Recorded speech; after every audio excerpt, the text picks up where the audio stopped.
I couldn't be doing any videos of machines that you have not seen properly until I did a video of this one. Yep, Craven Brown Henry. It's a 1988 one. Got its tools and everything. The one thing it was missing, oh Jesus, just smashed the thing up, is the hose cuff. But the one thing that I love more than this machine is how I ended up with it. And you'll not believe this, if you looked at this, how much would you say that I paid for a Craven Brown Henry that is in this clean nick? It looks cleaner in reality than it does on camera. Come on, Toby. Shh. Trying to hush me dog there. Oh yeah, it's got the original plug in that.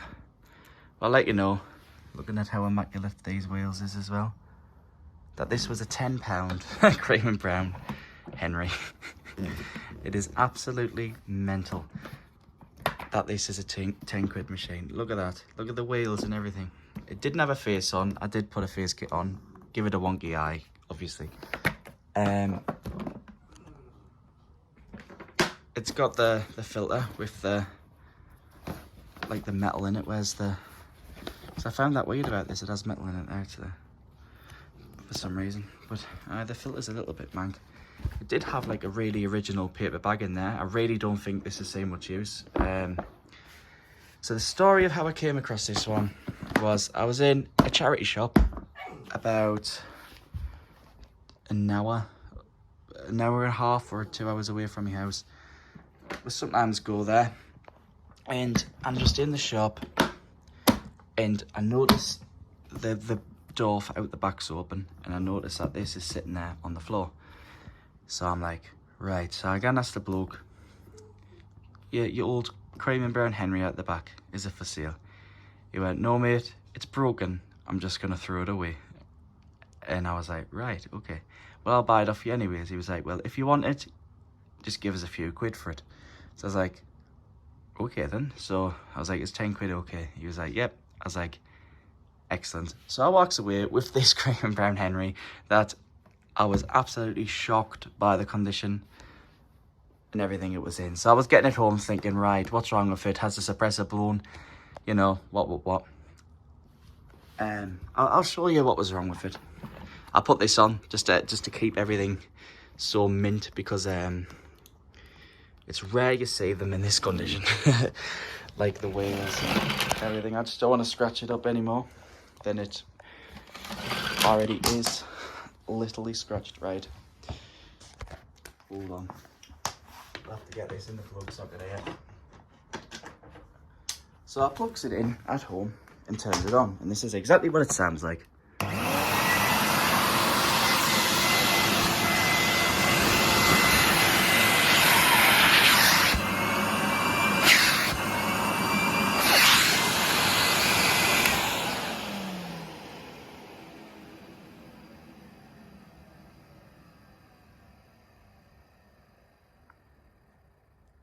Now, I'd like to know what the problem is with that, because that is working absolutely excellently. There's loads of suction, and there's very, very little bearing noises, literally nothing. Probably the best sounding 80s motor I've ever heard personally in like my experience of having them. And there's literally nothing wrong with it. It's completely fine. Loads of suction. The only thing that it is the bag was full.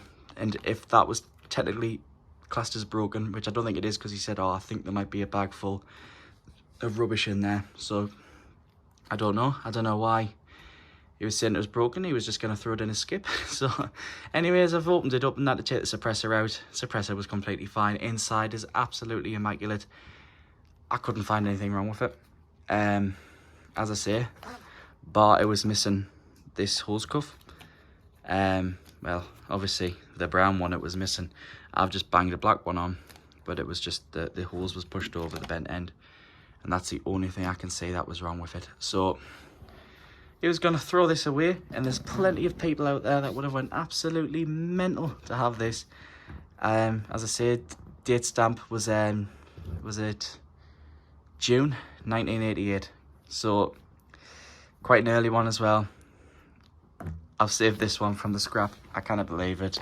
As I say, best 10 quid vacuum I've ever bought. Just, yeah. You cannot escape the fact that it's existed for however many years. I don't know, I'm not good with maths. But there's not really any serious dings on it. The worst thing I can actually say with it is probably that. This light's perfect for catching all the scratches, but in reality it looks really perfect for how many years it's been about, as you can tell by the wheels and everything. So yeah, who would have thought in this day and age a Craig & Brown Henry for a tenner? But yeah, I just thought while I'm videoing things, this had to be the video that I done. The Mr. Henry was definitely up there because, once again, that's uncommon, but we know how mental everyone's going over Craig & Brown stuff at the minute, so I just thought I'd have to show the world that it is possible. You can come across a Craig & Brown Henry for a tenner if it's in the right circumstances. But yeah, as I say, they're probably one of the cleanest ones I've ever seen for a tenner, put it that way. Yeah, but thanks for watching anyways. Just thought I'd show this one off. I'm really happy to have it. I'm really glad that it didn't end up in a skip and that it's now part of my collection. It's just one of them things, like, people don't know what they have and just like, oh, it's just an old Henry, it's going in the bin. But luckily people like us stop things like this happening. But yeah, thanks a lot for watching. Goodbye.